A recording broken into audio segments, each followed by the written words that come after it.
श्री हरिवंश महाराज जी, आपके चरणों में कोटि कोटि प्रणाम। प्रभु जी, जैसे हमारे जीवन में कोई भी बीमारी लंबे समय से चल रही हो तो परिवार के लोग और सब जानकार लोग बोलते हैं कि योग, साधन, कसरत और कोई भी देसी औषधि लेने से अपने रोग को निजात पालो। क्या ये रोग हमारे प्रारब्ध हमें भोगने पड़ेगा? हम कुछ भी करके या क्या अपना प्रारब्ध से छुटकारा पा सकते हैं? नहीं, अवश्य में वो भोक्तव्यम कृतं कर्म शुभाशुभम। तो प्रारब्ध भोग भोगना होता है, किसी का भी हो। तो नाम जपते हुए हमें प्रारब्ध भोगने की सामर्थ्य मिलती है, प्रारब्ध नष्ट नहीं होता।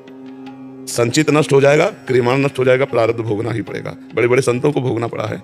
इसलिए नाम जप करते हुए भगवान से प्रार्थना करें कि आपने जो हमें रोग दिया है इसके भोगने की हमें सामर्थ्य दे दो। तो वही सामर्थ्य दे देंगे तो हंसते हंसते भोग लिया जाएगा, नहीं फिर रोते रोते भोगना पड़ेगा। चिंता, शोक, क्लेश, खूब नाम जप करो, उनका बल रखो, उसका चिंता नहीं। राधा राधा राधा, जो कष्ट है उसे भगवान की कृपा प्रसाद मानकर सह लेते हैं। राधा राधा राधा राधा राधा, भोगना पड़ेगा। प्रारब्ध किसका प्रश्न था? प्रारब्ध भोग। महाराज जी, ऐसा भी शास्त्रों में और इतिहास में ऐसा आता है कि गुरुजनों की, संतों की और इष्ट कृपा से प्रारब्ध नहीं, देखो, ब्रह्मास्त्र का प्रयोग मच्छर मारने के लिए नहीं किया जाता है। ये शरीर नष्ट होने वाला है, इस शरीर की नष्ट होने की एक तिथि है और काल उसकी व्यवस्था करता है। काल कि भाई तुम्हें कैंसर से मरना है, तुम्हें दिल की बीमारी से मरना है, तुम्हें इससे मरना है, मतलब अलग अलग व्यवस्था है। कभी काल गड़ासा लेके किसी को नहीं काटता, उसकी व्यवस्था है। तुम्हें एक्सीडेंट से मरना है, तुम चलते चलते मरोगे, तुम खाते खाते मरोगे, तुम बोलते बोलते मरोगे, सबके लिए वो व्यवस्था की है। वो व्यवस्था है।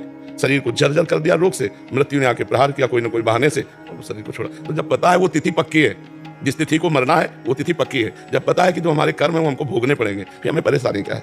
हंस के भोगो, क्यों रो के भोगो। राधा राधा राधा राधा, जैसी आपकी मर्जी प्रभु वैसे। बड़ा आनंद मिलता है। प्रभु का तेरा किया मीठा लागे, भगवान का किया हुआ बहुत मीठा लगता है। भगवान से चित्त जोड़ लो तो आनंदित हो जाओगे।